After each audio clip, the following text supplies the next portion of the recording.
Nos acercamos un poco mejor porque si de repente la cámara esta se hizo como más lejos. Buenas tardes, les damos la bienvenida al festival Hablemos de Libros de la Librería Internacional. El día de hoy se presentará el libro Bala Perdida de Andrés Marote, quien en 1995 ganó la mención especial del jurado del Premio Joven Creación de la Editorial Costa Rica por la colección de cuentos Fuego Eterno, Canción de Cuna, que por decisión del autor no fue publicado. En sus escritos explora los abismos del alma humana, creando personajes cuya realidad se quiebra para dar paso a otra realidad más grande que llevan dentro, para lo cual se vale a menudo de elementos de la fantasía y la mitología que desliza sutilmente bajo los argumentos de sus historias. En el año 2019 publicó su primera colección de relatos, Bala Perdida, publicado en Guayaba Ediciones, cuyo editor, Ignacio Carballo, nos acompaña para el conversatorio. Ignacio, además de editor de Guayaba, es galerista, representante del maestro Fernando Carballo, actor y poeta. Ha publicado varios libros, algunos de ellos son Oscuros Labios, Sol de Diciembre, Saltos Mortales y Horror Vacui. Sin más preámbulos, darle la bienvenida, agradecerles que sean parte del festival Hablemos de Libros. Es muy feliz que tengamos esta tarde la presentación de este libro, además relativamente reciente, publicado el año pasado. Y bueno, sin más preámbulos, les dejo la palabra, agradecerles nuevamente la participación, Andrés, Ignacio, el espacio es de ustedes. Gracias, Juan, por esta invitación y gracias, Andrés. Buenas tardes. Hoy vamos a hablar de tu libro, Bala Perdida, y quisiera iniciar leyendo el primer cuento que se llama El apacible allá de un aquí angustiado. Yo lo veía todas las tardes escribir, pues por casualidad había encontrado una pequeña ranura en una de las paredes de mi apartamento. Cada tarde arrastraba un banco y lo colocaba junto a la ranura. Me sentaba y pasaba las horas con el ojo pegado al agujero, viendo al tipo de al lado escribir en sus cuadernos. Infinitas líneas sin detenerse. El tipo no hacía otra cosa que escribir. A duras penas se levantaba para buscar un bocadillo o para hacer lo propio en el cuarto de baño. Pero era solo cuestión de minutos para verle de nuevo afanado en su escritorio. Se pasaba la tarde entera sentado escribiendo y la verdad es que jamás me interesó qué diantres era lo que tanto escribía. Solo me intrigaba el hecho de que lo hiciera. Así que yo lo veía. Hacía caso omiso de las pocas veces en que sonaba mi teléfono o que alguien tocaba mi puerta, pues lo que me interesaba era velar por la monotonía de su imperturbable actividad. Cierta tarde me asomé por la ranura y la encontré negra como el alma de un rey. Aún así me quedé mirando, pues para mí tener el ojo pegado a la grieta era ya una obsesión. Miraba en silencio y deliberaba sobre lo que pudiese haber ocurrido.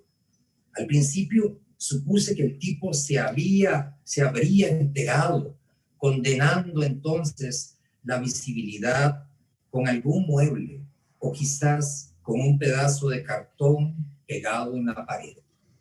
Sin embargo, días después, escuchando con atención una respiración cercana y apacible, percibiendo el olor de su sudor y de la suciedad de sus ropas y su cabellera, caí en cuenta de que era él quien me miraba, era él quien se hacía de un banco y se sentaba a mirar a través de la ranura, pasando las horas estudiando mi comportamiento. Desde entonces, ya nunca he dejado de escribir. Las primeras tardes en que lo hice, el asunto me molestaba un poco. No es precisamente agradable darse cuenta un día de que se es el otro y no el que se creía ser. Ahora sé que yo soy el que está aquí, escribiendo sin parar, salvo para buscar de vez en cuando un bocadillo o hacer lo propio en el cuarto de baño. Y lo sé muy bien, porque creí estar allí alguna vez, que él siempre está allí, al otro lado de la pared, inmóvil, contemplando mi proceder, y sé que hace caso omiso de su teléfono o de quien toque a su puerta, cosa que de por sí sucede en muy pocas ocasiones. Y debo decirlo, algunas veces no me siento tranquilo. Algunas veces, más que estar aquí recordando haber estado allá, creo estar más bien afuera, en el pasillo, tocando a su puerta, o acaso muy, muy lejos, telefoneándole desde quién sabe qué punto desconocido de la ciudad o del planeta. Entonces, asustado, me sujeto con todas las fuerzas a mi escritorio y escribo a toda prisa, escribo lo que sea, me da igual, porque sé muy bien que a él lo que le interesa es verme escribir y no le preocupa si escribo una cosa o la otra.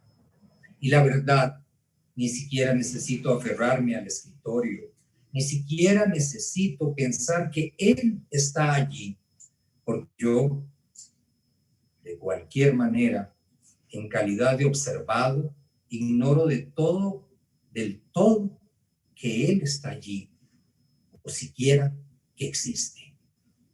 Ese es el primer cuento del libro Bala Perdida de Andrés Marote Trejos. Andrés, bienvenido.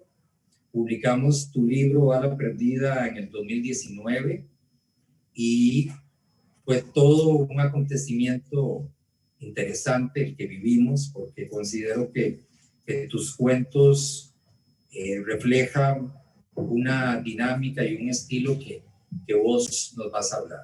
Bienvenido, Andrés. Muchas gracias, Ignacio, y muchas gracias, Juan. También, antes de empezar, agradecer a todo el equipo de la Librería Internacional. Creo que la iniciativa está buenísima. Creo que muy oportuna, además. Este año íbamos a extrañar la Feria del Libro, y aunque no sea lo mismo, pues creo que es de las mejores opciones que podemos tener en lugar de eso. Así que con muchísimo agradecimiento. Y sí, bueno, queremos conversar mucho, tenemos mucho que conversar. La publicación y la escritura de Bala Perdida fue toda una aventura. Yo creo que lo sigue siendo. De hecho, la sorpresa de estar aquí haciendo esto, para mí, escuchar mis cuentos leídos por otra persona, como en este caso, escucharlo por vos, siempre me sigue diciendo cosas y me sigue llamando la atención lo que se siente estar desde afuera, escuchando lo que uno escribió, y por eso, bueno, Ignacio, habíamos un poco elegido entre los dos comenzar con la lectura de este cuento. Ahora que Juan me presentaba, que dijiste la frase por ahí, la anoté por aquí, de exploro los abismos del alma humana. Bueno, yo creo que exploro mis abismos. Yo no sé qué tan genérico es esto, no sé qué tanto se aplique a la escritura en general, pero mi experiencia personal es de escribir, es primero que nada inevitable y siempre de autoexploración. Por eso ese cuento significa mucho, porque ese personaje que está desde fuera, viendo por la grieta de la pared al escritor que está al lado, realmente soy yo, aunque parezca una historia de fantasía, aunque parezca algo imposible. Realmente esa dinámica se da dentro de uno mismo, y no sé si Ignacio, por ejemplo, te pasa cuando escribís, pero uno está tratando de entender algo, uno está tratando de conectar algo que uno siente desconectado dentro de uno, o buscar un punto de vista desde el cual te puedas entender un poco más. Yo no escribo, y sigo hablando de ese cuento, pero aplica a todos, no escribo con esa intención. Escribo porque me gusta, y ha sido así desde hace muchísimos años, desde niño, de hecho. Escribo porque me gusta, pero inevitablemente en ese escribir uno está explorando. Creo que se parece mucho al niño cuando juega está explorando también. Estamos jugando ahí con el barro, con los juguetes, con lo que sea, estamos buscando algo de alguna manera. Los escritores decimos mucho que son preguntas, que buscamos respuestas, todo esto, pero no hace falta ponerle ese nombre, simplemente estamos jugando, estamos buscando, estamos moviendo, a ver qué aparece por ahí debajo. Y esa es la razón por la cual creo que ahorita vamos a hablar un poquito ya de cómo fue la publicación del libro, pero cuando yo elegí el orden para los cuentos, desde hace muchos años yo sabía que cuando yo publicara mi libro de cuentos, ese cuento iba de primero, porque siento que es la firma, siento que aunque el libro explora con los demás cuentos muchísimos otros matices, otras cosas, propone otras preguntas, rompe otras respuestas, aparecen más preguntas de esas respuestas que se rompen, pero este primer cuento yo creo que es siempre lo que sentimos, lo que siento yo, no quiero generalizar, lo que siento yo cuando estoy escribiendo. Entonces creo, te agradezco, creo que es la mejor manera de comenzar, empezar por ahí, tanto en el libro como haber comenzado este conversatorio con la lectura de ese cuento. Perfecto, Andrés. Y bueno, contarnos y a todos los que están aquí en el Facebook Live de Librería Internacional, y ¿cuál ha sido tu experiencia, por ejemplo, la receptividad del libro Bala Perdida? ¿Qué comentarios te han hecho los lectores? ¿Cómo fue el proceso? Me recuerdo que nosotros nos conocimos justo en una presentación en la Biblioteca Nacional, que por cierto estaba Juan en esa presentación, qué casualidad, y nos presentó Rodrigo Soto, un querido escritor que también participa, ¿verdad?, en esta feria, y de ahí arrancamos y tuvimos todo un proceso entre editor y autor que fue muy, muy rico, ¿verdad, Andrés? Y desde la portada, que es un tema de las neblinas de Carballo, que vos te sentiste ahí como muy identificado, el título Bala Perdida.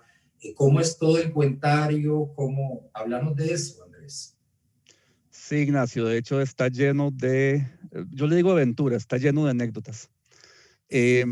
Primero que nada, no olvido ese día, el día que vos, yo no me acuerdo, Ignacio, si nos conocimos o si nos vimos por segunda vez. Tengo la impresión de que habíamos coincidido el año pasado, pero que los dos estábamos cada uno en su momento y no hubo como que mucho que hablar, pero ese día no lo olvido, de hecho fue el 23 de abril del año pasado.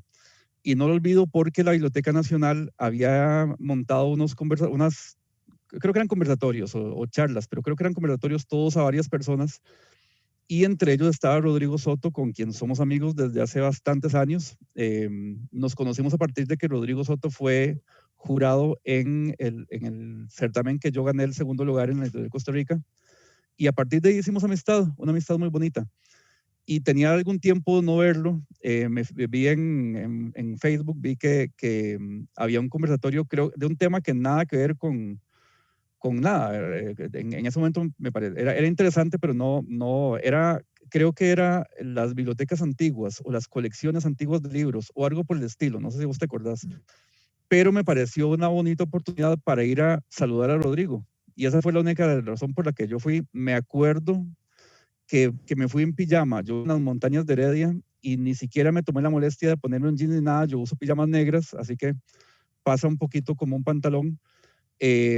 No se me olvida que yo de las montañas de Heredia bajé en bus, yo no me muevo en carro, bajé en bus, iba caminando, me acuerdo que iba caminando ya casi llegando a la biblioteca y sentí la tentación de devolverme a la casa para ver una película, porque era un día, creo que parecía que iba a llover, era un día como de estar en la casa, pero pensé, no, ya estoy aquí, voy a ir a ver qué hablan.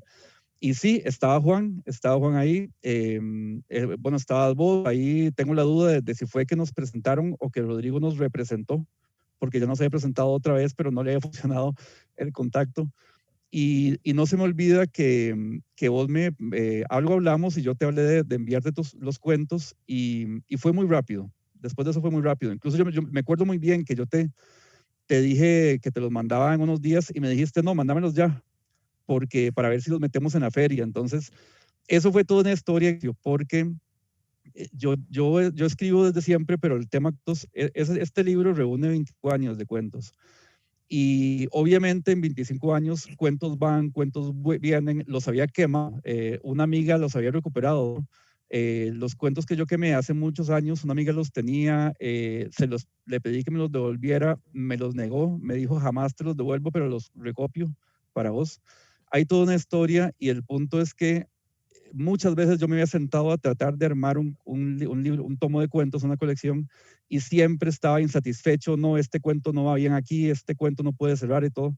Y con la prisa yo llegué a la casa y me dejé llevar por la intuición. Yo que soy muy celoso con eso, de en qué orden va, de dónde va cada cosa, antes, después. Nada más llegué, me quedé viendo lo que tenía, los cuentos que ya tenía corregidos y todo. Dije, bueno, pongamos esto aquí, esto en el medio y esto al final. Y a los 2 días estábamos ya iniciando la aventura.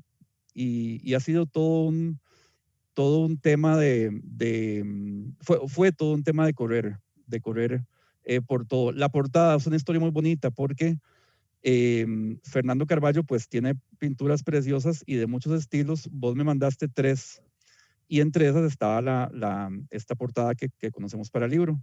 Y había otras más surrealistas porque de pronto calzaba la pintura más surrealista para el contenido tan extraño que tienen algunos de los cuentos. Pero yo me quedé viendo, yo dije, esta es, y me acuerdo que se las enseñé a mi hermana sin decirle nada. Yo elegí pero no le dije nada, se las mostré, y ella eligió la misma y dijo, eso son tus cuentos. Por eso fue muy sencillo, y luego conocí a Fernando Carballo y le agradecí muchísimo el que nos hubiera cedido la pintura, porque realmente es una belleza y un honor tener esa pintura para este libro. Y bueno, luego de eso viene la recepción, que me preguntaste también. Yo te voy a contar algunas historias, incluso antes de que el libro se haya publicado, de cómo la gente los recibe. Porque los cuentos yo los escribía y los mostraba en los tiempos en que no existía el internet, que estaba empezando a escribir, o que existía pero no nos habían dicho nada, creo que era un poco así. Y luego empezó a existir internet, pero solo las personas lo tenían. Y yo lo que hacía era que los imprimía, los fotocopiaba y a cierta gente de confianza se los daba. Y una amiga, por cierto, la misma, Yamilet, la misma que salvó mis cuentos del fuego, ella tenía 2 hijas, un hijo, yo era amigo de la familia completa y tenía entre ellas la hija de 6 años. Y uno de mis cuentos se llamaba El miedo, y él habla de cómo un niño enfrenta el miedo para darse cuenta de que también el miedo tiene una dinámica de temer al niño.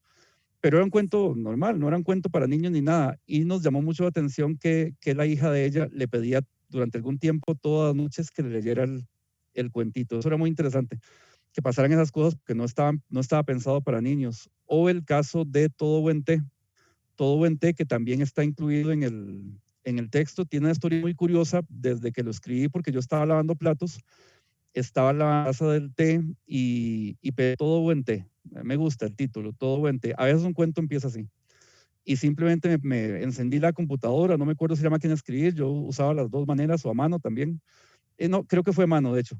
Y me puse a escribir que Todo Buen Té, me llevó un par de personajes discutiendo porque el té se había movido sin que nadie lo moviera, y a partir de ahí surge un cuento que es un juego, nada más, pero después se lo presté a una amiga que es psicóloga, Estela, y ella me dio una respuesta muy interesante. Me dijo que el cuento hablaba mucho de mí, porque el cuento representaba toda la rebeldía que yo tenía con la sociedad. Y eso me llamaba la atención porque yo ni estaba consciente de mi rebeldía, ni estaba consciente de que el cuento decía eso en una tacita, en un tema bien que revela a la taza, se revela contra en la que está contenido. Y son anécdotas, son historias de cómo la gente te recibe. Y después de publicar, lo primero que me llamó la atención es cómo lo recibí yo.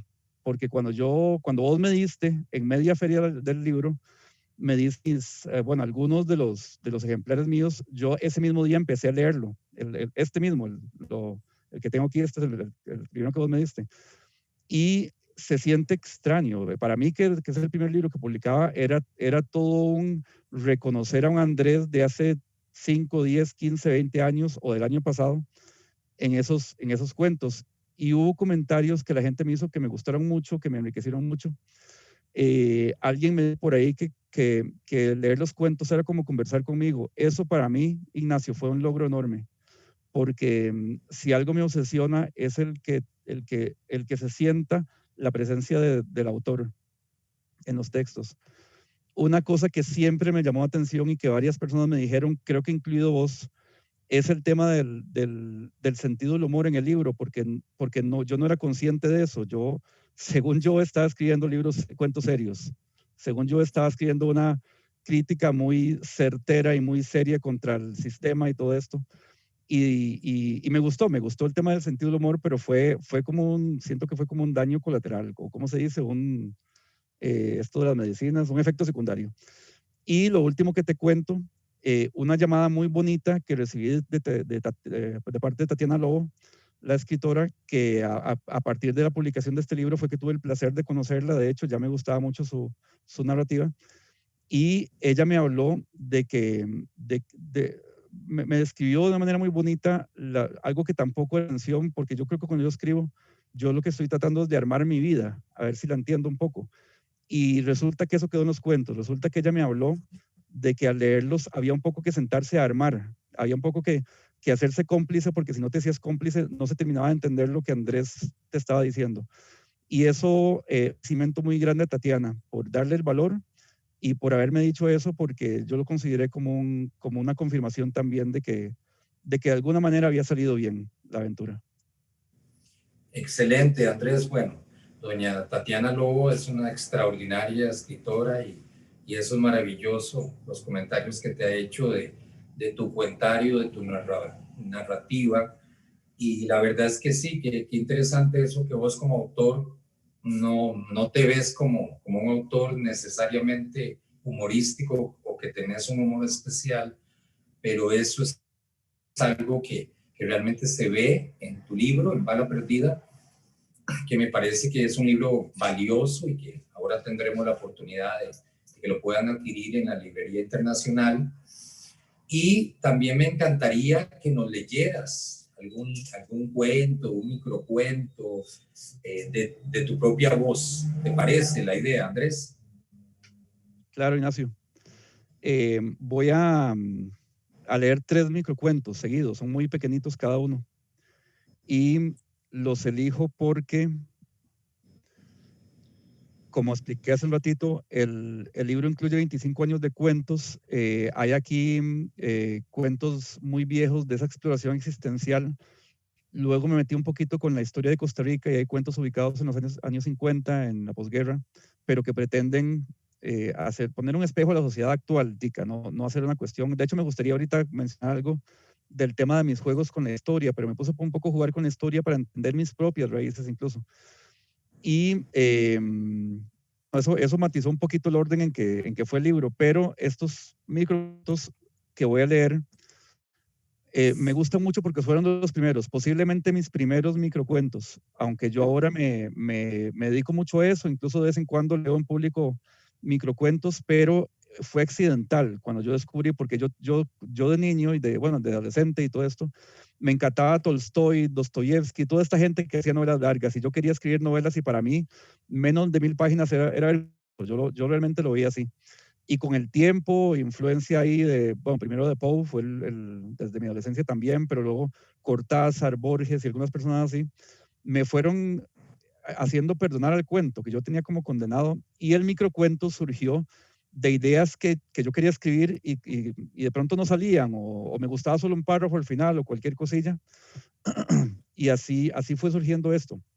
Te voy a leer, el primero se llama El pie, y dice así: coloqué el revólver entre mis labios. Mis labios estaban secos y aún así querían prenderse del acero frío. Disparé. Mis sesos se dispersaron, se adhirieron a las paredes. Caí inerte, tras ingenuas convulsiones. Creí abandonarme a mí mismo, pero mi pie descalzo se empeñó en limpiar el tapiz del dormitorio. Restregaba la planta y los dedos por los restos de sangre y masa cerebral, sin conseguir otra cosa que manchar aún más la pared. Harto de tanto papeleo, tomé el cuchillo y corté de tajo el pie. Este me miró, se encogió de hombros y regresó a sus asuntos. Ahora soy solo un puñado de huesos inseguros. Mi pie se ha convertido en un ente obsesivo y paranoico, y la pared está cada vez más llena de manchas. Aquí nadie consigue descanso. siguiente se llama La primogénita. Creo que, perdón por el paréntesis, creo que este es el primer microcuento que yo escribí, si mal no recuerdo. El pie estaba como el tercero o cuarto por ahí. Creo que este fue el primero y yo estaba explorando un tema con el tiempo, nada más. Cierta mañana decidimos tener un hijo. Hicimos el amor. A las 10, mi mujer derramó el café sobre su vientre voltado. Invitamos a la partera, que llegó a eso del mediodía. Decidió quedarse de una vez con nosotros. Por la tarde comenzaron los antojos y hacia las 4 las contracciones. A la hora del té nació una chiquilla preciosa, con ojillos azules y perfumadas mejillas. Apenas hecho dientes me arrancó el pulgar de un mordisco. A las 6 la enseñamos a leer y escribir. Siempre fue muy corronga. Durante la cena comenzó su adolescencia. Luego se encerró en el cuarto, perdió la virginidad y a eso de las 10 la encontramos fumando marihuana. Qué lástima, tan coqueta que era de recién nacida. Tuvimos 2 o 3 altercados más. Pasada la medianoche optó por marcharse de casa. Nos dejó una nota de lo más conmovedora sobre la almohada. Nunca la volvimos a ver. La extrañamos muchísimo. Alguien nos contó que a las 3 de la madrugada se había casado y a las 4:30 el divorcio. Luego supimos, también por boca de otros, que había muerto antes del amanecer. Pobrecilla, pero ya estaba tan vieja. Y el tercero se llama Nada. Nada es lo que encuentra un tipo sobre el césped del parque, en mitad de la calle o en el rincón vacío de la sala de espera de un psiquiatra. Nada, por tanto, es lo que lleva luego a su casa. Nada es lo que muestra con orgullo a su mujer. Y nada es lo que ésta admira, llevándose las manos al rostro o condena por indecente o innecesario. Nada es lo que te he traído hoy, le explica el tipo. Nada te di, lo consuela ella. O bien le reclama, nada me traes nunca. Nada debieras recriminarme, se defiende el tipo. Nada es mencionado durante la cena. De nada habla la mujer antes de irse a la cama.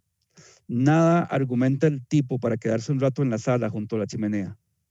Nada coloca el tipo sobre la mesita de vidrio, en lugar del florero, luego de haber encendido el fuego. Nada es lo que contempla plácidamente sentado en el sofá, fumando con los brazos cruzados y la mirada serena, sonriente por la plenitud de su vida durante largo rato. Nada es lo que contempla con silencioso júbilo y entonces comenta, nada es tan hermoso. Bueno, y esos 3 cuentitos eran lo mismo que decía al principio, era buscar juegos de palabras, me mato pero el pie no se muere, tengo que resolver el problema porque el pie está ahí. Por cierto, mi hermana es bailarina, mi hermana menor es bailarina y luego ya hizo un baile en España con base en este cuento. Luego la primogénita, que hay 2 tiempos, un tiempo del crecimiento de ella, otro tiempo de yo como padre de ella. El caso de Nada, que hay un juego de palabras y nada de pronto es tanto porque termina diciendo nada es tan hermoso. Y eran juegos, yo me ponía a jugar, después me daba cuenta de lo que el cuento implicaba cuando lo leía de vuelta, pero era ponerme a jugar un poquito con las palabras, con las ideas, con los tiempos, con romper este concepto, romper otro, y que salían historias de ahí. Y es un poquito, entonces, cada cuento, Ignacio, yo creo que cualquiera que escribe o hace arte, o yo me imagino que aplica otros oficios también que impliquen creatividad, siempre es ponerse a descubrir, ponerse a jugar, ponerse a descubrir, ponerse a tantear dentro de uno, mover el barro del que estamos hechos, del que está hecho todo lo que pensamos por dentro, y salen cosas que luego significan tanto, que luego tienen tanto de voz, tanto contenido que descubrís ahí. Pues es un poquito de esa manera que descubrí también el hecho de escribir microcuentos. El libro Bala Perdida incluye un relato bastante largo, Cartas desde el Abismo, bastantes microcuentos, unos 20 microcuentos, diría yo, más cuentos de longitud normal. Y es un poquito esa mezcla que está por ahí, pero todo es esa exploración. ¿Cuál es el hilo, Andrés, en Bala Perdida? O sea, el título ya es sugerente, ¿verdad? Somos un poco balas perdidas. Hay un cuento que vos hablas que está ubicado como en la segunda mitad del siglo XX, y de hecho esa portada de Carballo, de ese óleo que se llama La casa de Doña Ligia, es un poco una temática de neblinas cartaginesas que ha hecho Carballo, que un poco aluden a esa época. Contanos un poquito de esas, digamos, temáticas que se unen en lo que es Bala Perdida. Sí, hay un... Porque además, perdón, además hay algo que me parece importante de decir, y es que Bala Perdida, si bien es tu ópera prima, es tu primer libro publicado, en realidad es casi como una antología, porque como bien dijiste, lleva más de 25 años, y como Rodrigo Soto dice en la presentación del libro, muchos cuentos han mutado de cuando participaste en ese certamen. Entonces es un trabajo inicial, pero hay mucho en ello, ¿verdad? Contarnos un poco qué es esta Bala Perdida. Hay mucho juego con el pasado, diría yo. Juego con la historia a veces, pero siempre juego con el pasado. Primero, en los cuentos más viejos míos, los primeros, hubo mucho juego con mi pasado. Incluso si personas de mi pasado, de mis 20 años, de la época en que intenté con poco éxito tener la disciplina de estudiar en la universidad y toda esta época, hay personas que se podrían reconocer ahí, que se podrían reconocer en ciertos elementos que están en esos cuentos. Yo juego un poco con mi pasado, tratando de entenderlo, y mis raíces, y muy rápidamente eso se convirtió en un juego con la historia, que yo creo que es el hilo que más se siente aquí. Hay un buen tramo de cuentos, unos 10 cuentos me parece, tal vez, o por ahí anda el número, que están ubicados en esa Costa Rica de los años 50, de la posguerra. Y es una época en que yo no viví. Yo nací en los años 70, pero sí me ayudaron entrevistas, sobre todo a mi tía y a otras personas, y muchísima lectura, investigando la historia, investigando qué significa esto de la identidad tica y qué hay detrás, porque hay todo un tema de identidad, que las identidades son máscaras, entonces, para bien o para mal, pero son máscaras para adaptarnos. Entonces, todo ese querer entender un poquito el pasado de mis antepasados para poder entender mi propio pasado y por lo tanto mi propio presente.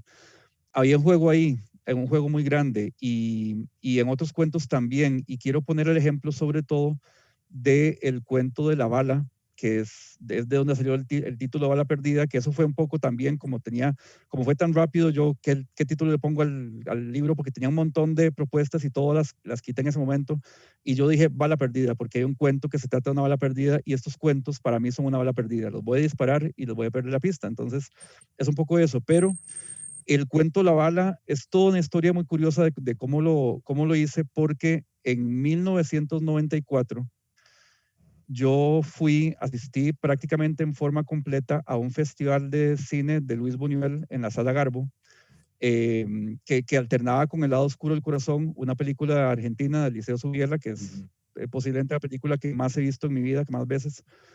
Y yo siempre mantuve una obsesión con esa semana. Fue maravillosa en toda la parte, en las películas y el grupo que éramos, lo que hacíamos después, la locura que nos daba ver ese surrealismo de Luis Buñuel, la irreverencia que tiene El lado oscuro del corazón, todo eso. Entonces, fue una locura completa esa semana, fue un festival de una semana completa. Entonces, durante años tuve esa idea, y cuando me decido escribir algo, no sé qué hacer.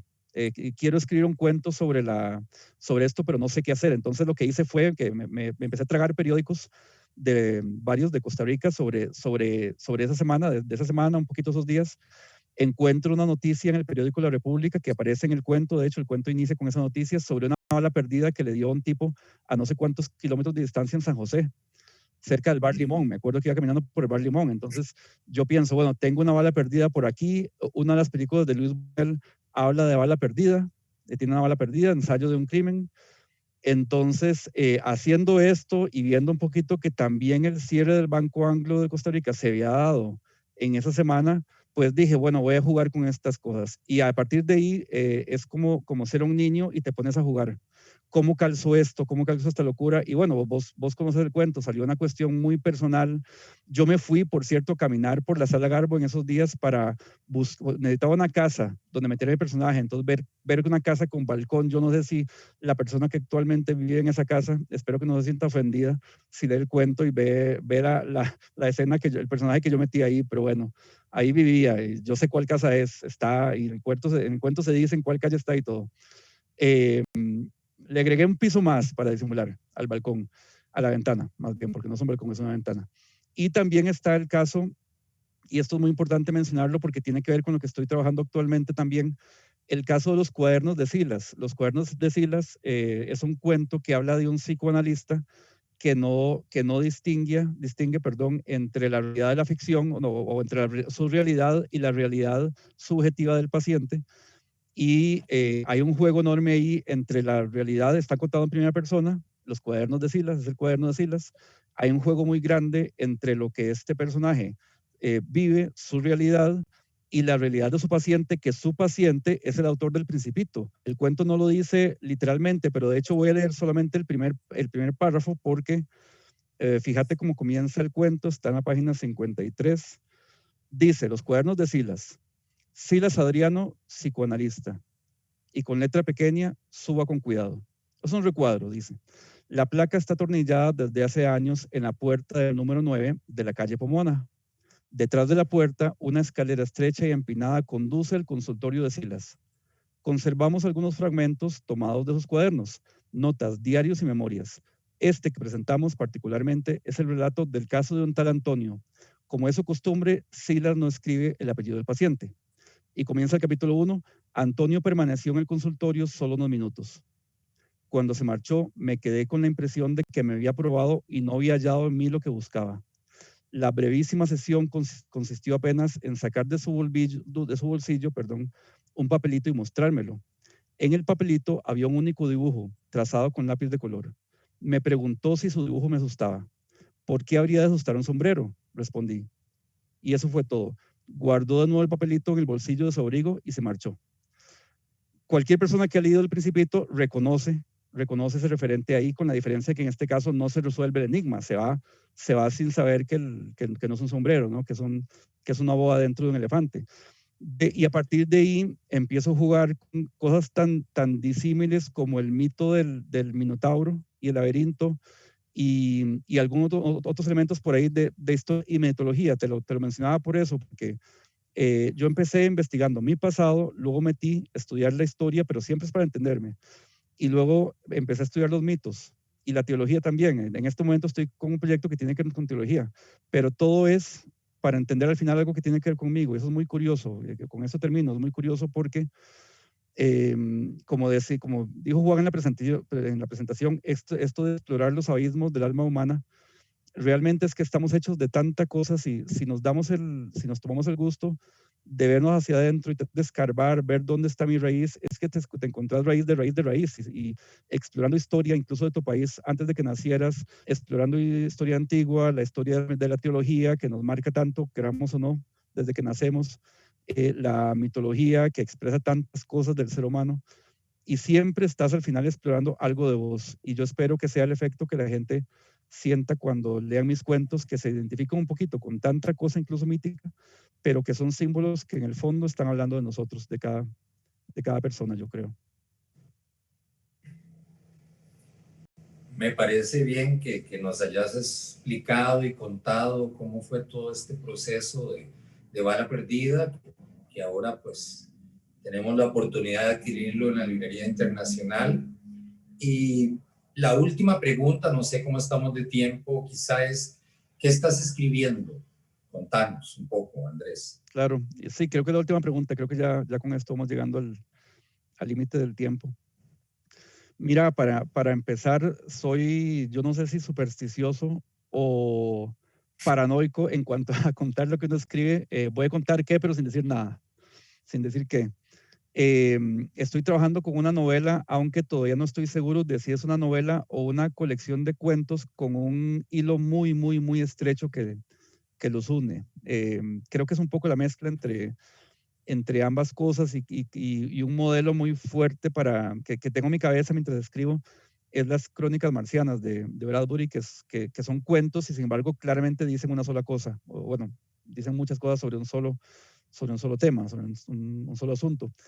Y me estoy metiendo muy hondo en la historia. Es una historia que tiene que ver en principio con un texto que está en los primeros capítulos del Génesis, pero que me llevó a estudiar también un poquito la antigua Jericó y también me está llevando a estudiar todo eso, la antigua Sumeria. Y es increíble, Ignacio, yo no sé, yo espero poder transmitir esto, pero es increíble cómo te pones a estudiar la historia que tiene que ver con lo que pasó hace 5.000 años o 7.000 años incluso en el caso de Jericó, y te das cuenta que está hablando de vos, te das cuenta que esa invención de la escritura que pasa en Sumeria, por ejemplo, tiene mucho que ver con vos, y todavía tenemos algo de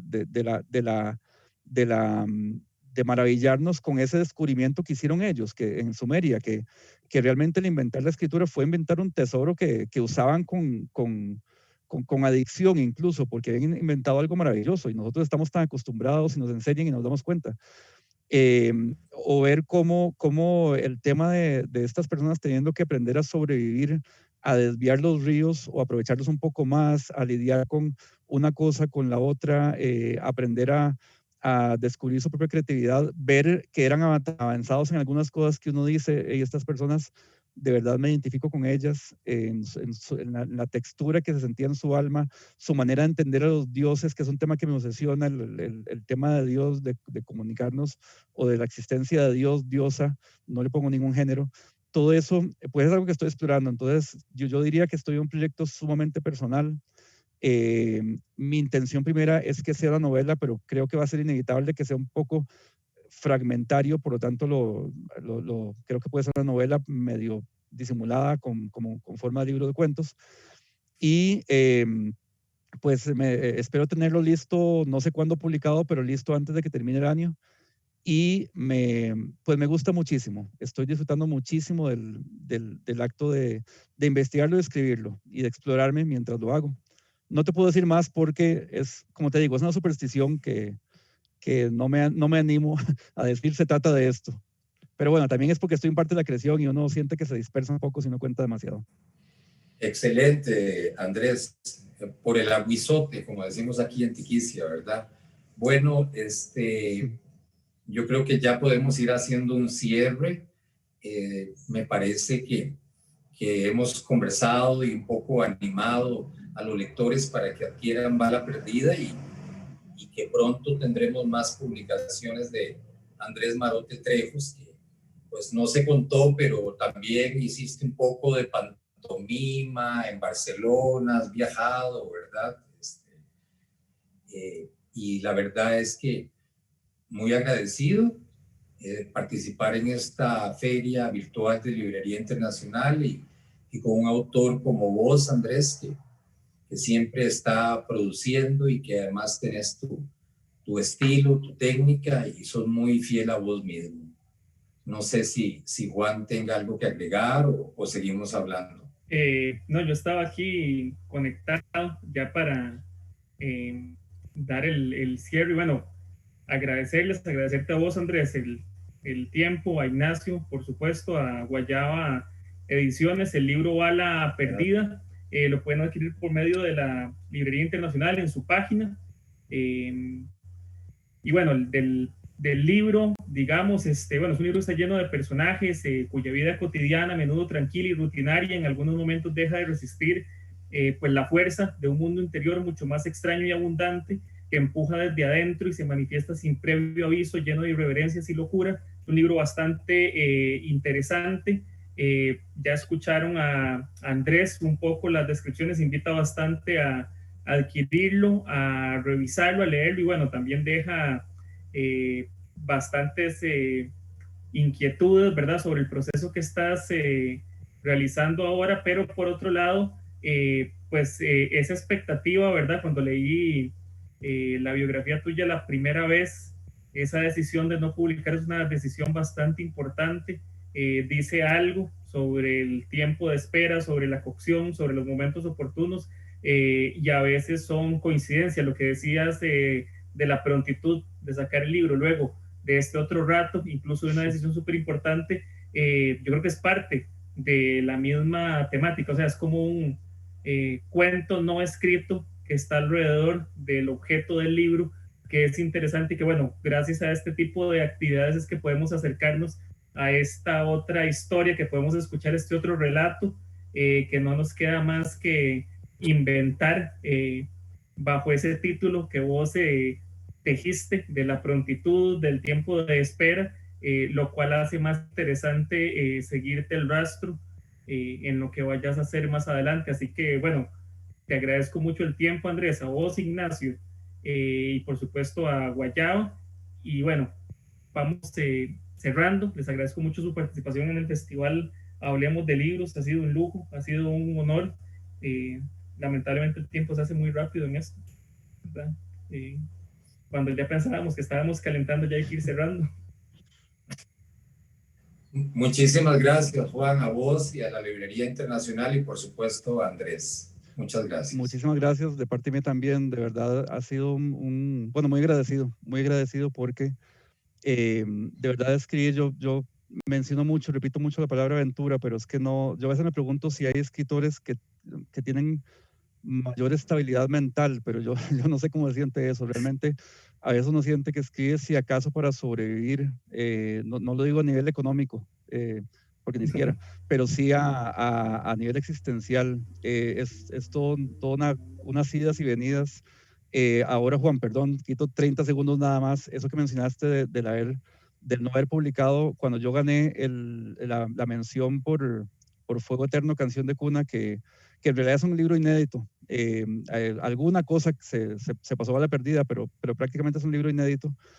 Y curiosamente, es que yo conservo mucho seguro por el tema del cómo está el pasado, es por eso, conservo mucho el recuerdo de ciertas cosas muy claras. Y yo recuerdo que yo estaba, me acuerdo, en las afueras del Correo de Costa Rica en Pavas, cuando recibí la llamada para darle continuidad al libro, y yo decidí no publicarlo.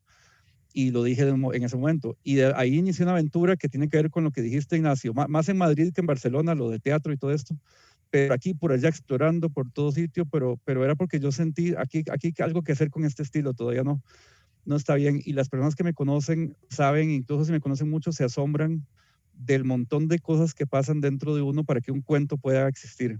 No es tan sencillo como que te sientas y sales, sino que hay toda una cuestión ahí detrás. Y por eso yo no puedo hacer otra cosa que agradecer no solamente a la librería, sino bueno, a ustedes, a Ignacio, por el hecho de haberme ayudado a publicar, por haber creído en estos cuentos, y a las personas que los leen, porque aunque yo siempre digo que escribo para 4 gatos y que no tengo más intención que eso, porque me gusta hacer cuentos raros, así que no puedo aspirar a que sean Harry Potter, pero sí, claramente uno valora mucho cuando alguien te recibe algo, porque es muy mío, los cuentos son muy personales. Entonces realmente agradecer muchísimo.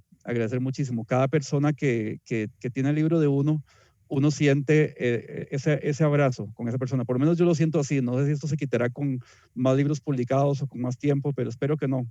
Cada vez que de alguna manera tengo que firmar un libro, me sigue temblando la mano, y es porque sigue habiendo mucho implicado en ese acto de entregar un libro, de compartir lo que es tan de uno. Entonces, de corazón, muchísimas gracias. Bueno, muchísimas gracias por compartir, Andrés. Gracias, Ignacio. Ya saben, el libro lo pueden adquirir por medio de la página de la Librería Internacional y en la librería. Y nos vemos con el programa de Hablemos de Libros. En un rato presentamos el libro Los Pocos Sabios de Carlos Francisco Echeverría de Urú. Y faltan todavía 4 actividades para darle cierre al festival. Muchísimas gracias. Que pasen buena tarde. Hasta luego.